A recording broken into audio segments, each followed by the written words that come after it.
साथियों, आपके लिए मैं रेशियो से संबंधित 5 ऐसे प्रश्न लेकर आए हैं जो आपके लिए काफी महत्वपूर्ण होंगे।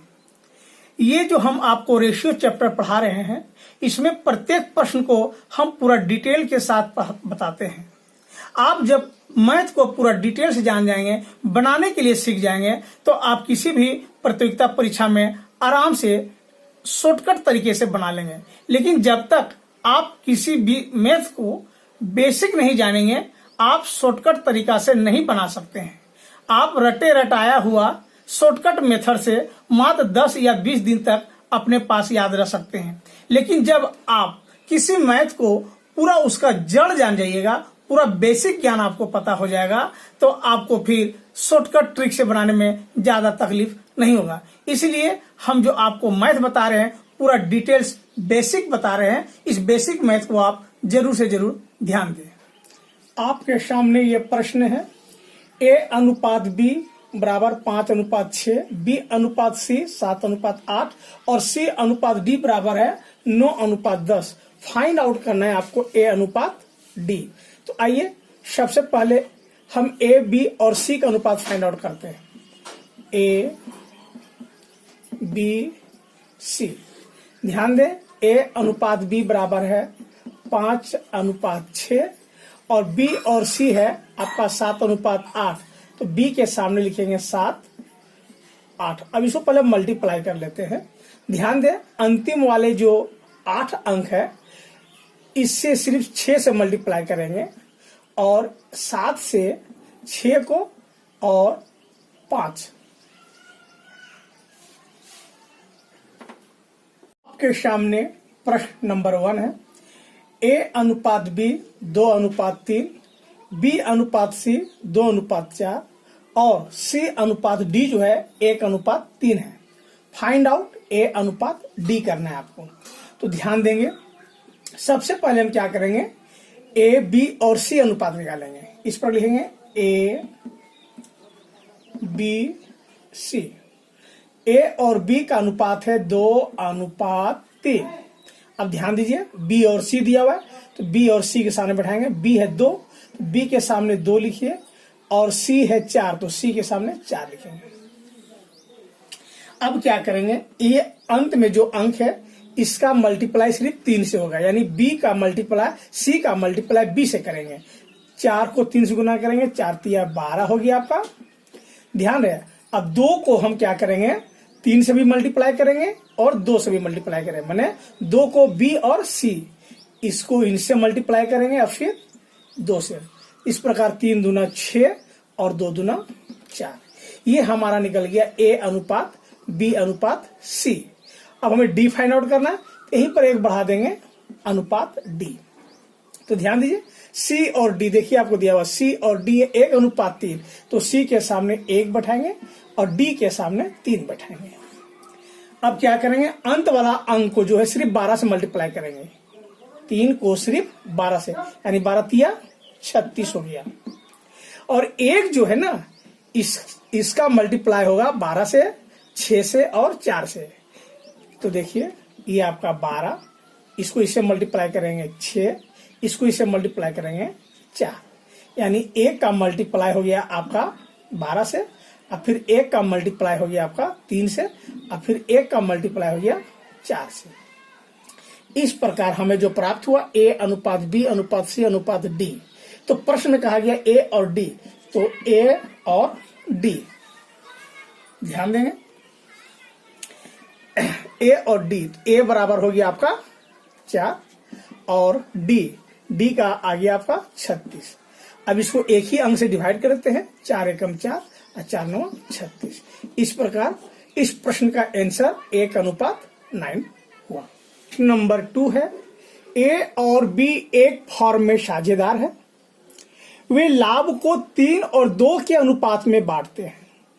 तो A और B का लाभ ज्ञात करें यदि कुल व्यवसायिक लाभ 5000 हो।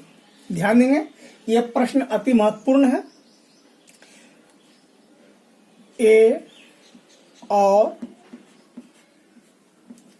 B का लाभ का कुल लाभ आपको दिया हुआ है। 5,000। ए और बी का अनुपात 3:2 है, यानी ए का हिस्सा 3 है और बी का हिस्सा 2 भाग है।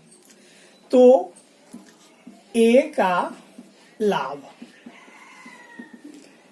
5,000 में ए का कितना होगा, ध्यान दीजिए 3 और 2 है ना, इसका अर्थ हुआ 3/5।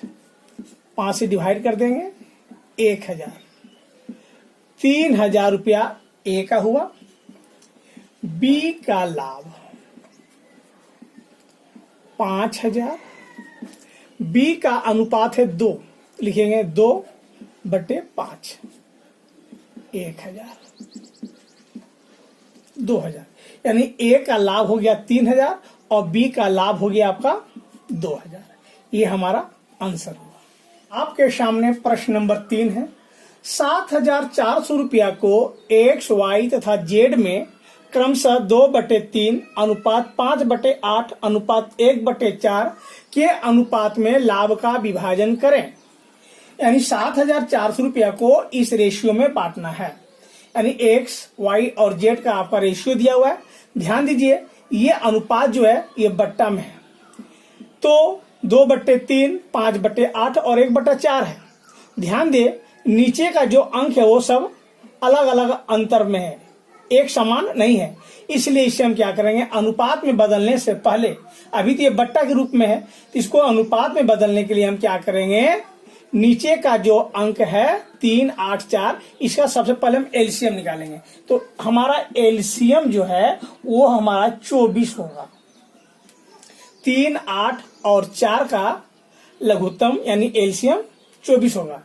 तो इस प्रकार x का अनुपात निकालते हैं 2/3 और एलसीएम से मल्टीप्लाई कर दीजिए, ये x का हो गया।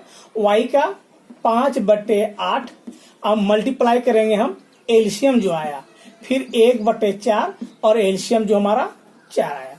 अब इसको हम डिवाइड करते हैं 8 बार में, ये हो गया 3 बार में 6, तो ये हो गया हमारा 8 दूना 16, 5 तिया 15 और 6। तो इस प्रकार हमारा एक्स, वाई और जेड का अनुपात 16, 15 और 6, कुल अगर इसे जोड़ते हैं तो ये कुल हमारा टोटल 37 होगा। तो अब इसी अनुपात में हम क्या करेंगे, एक्स, वाई और जेड में 7,400 को डिवाइड करते हैं। तो ध्यान देंगे, लिखेंगे एक्स को प्राप्त लाभ,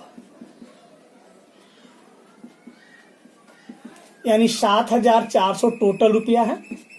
इसको अनुपात में डिवाइड करेंगे, एक्स का हो गया 16, 16 से मल्टीप्लाई कर दीजिए और टोटल से क्या करें हम डिवाइड कर देंगे। एक्स, वाई को प्राप्त लाभ 7,400, इसका हो गया वाई का 15 से मल्टीप्लाई कर देंगे और टोटल 37 से डिवाइड करेंगे।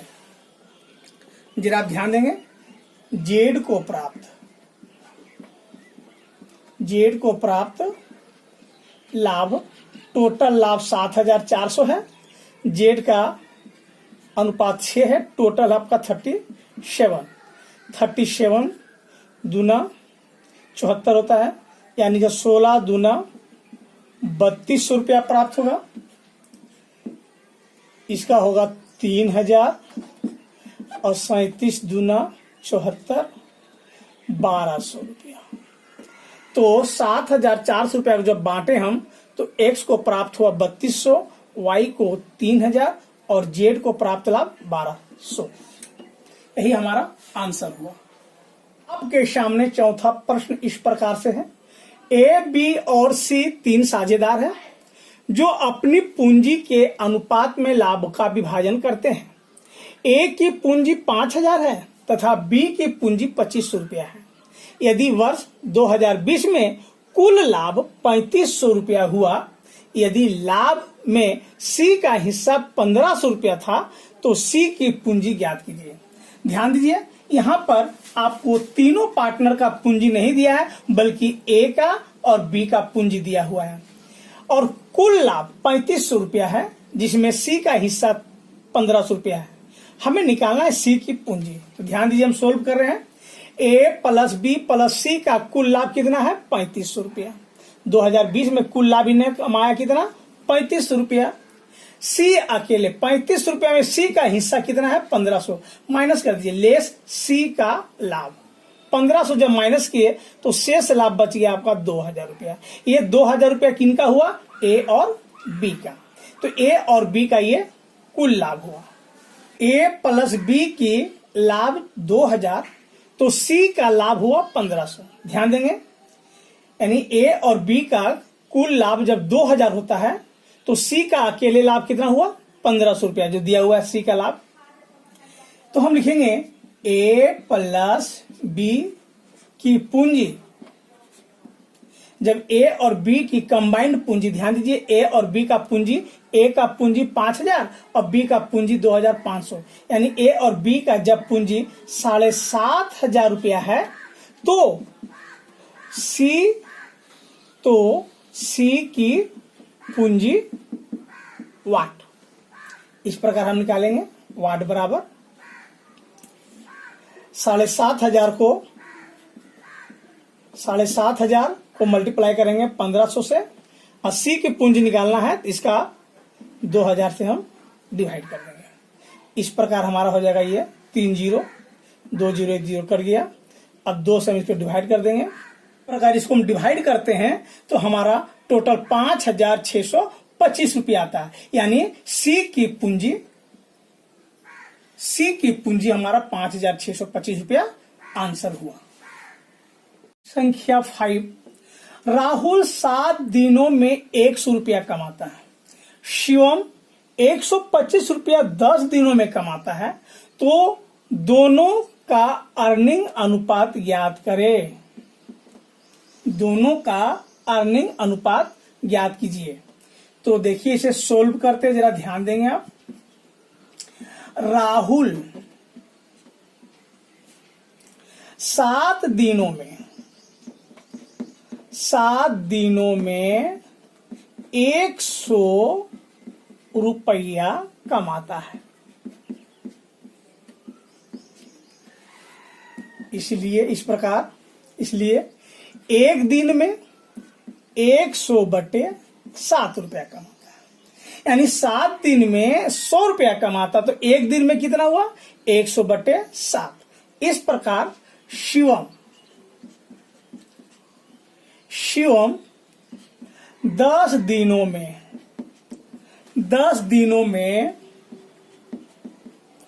125 रुपया कमाता है, तो एक दिन में 125/10, यानी अब इसका जो अर्निंग है इसको अनुपात में बदलना है। तो हम लिखेंगे राहुल का अर्निंग और शिवम का अर्निंग। तो राहुल का अर्निंग हो गया एक दिन में 100/7 और इसका हो गया 125/10। ध्यान देंगे, अब इसको अनुपात, अभी तो भिन्न के रूप में है, इसको हम क्या करते हैं? अनुपात में बदलते हैं। अनुपात में बदलने के लिए क्या करेंगे? नीचे की संख्या को हम क्या करेंगे? एलसीएम निकालेंगे। तो इस प्रकार हमारा एलसीएम 70 हो जाएगा। एलसीएम लघुत्तम समावर्तक जो है वो हमारा 70 होगा। तो लिखेंगे 100/7 और एलसीएम जो 70 आया उसे मल्टीप्लाई कर दीजिए, फिर 125 डिवाइडेड बाई 10 और एलसीएम जो है 70 उसे मल्टीप्लाई कर दीजिए और डिवाइड कर दीजिए 10 वर्ग में, ये कट गया, यानी 1000 और ये हो गया 7 5 35, 7 दूना 14, 17 हाथ मेरा 1, 7 और 1 8। अब इसे हम क्या करेंगे? और छोटा काट। इस प्रकार हम इसे डिवाइड किए तो 20:37 इसका रेशियो हुआ।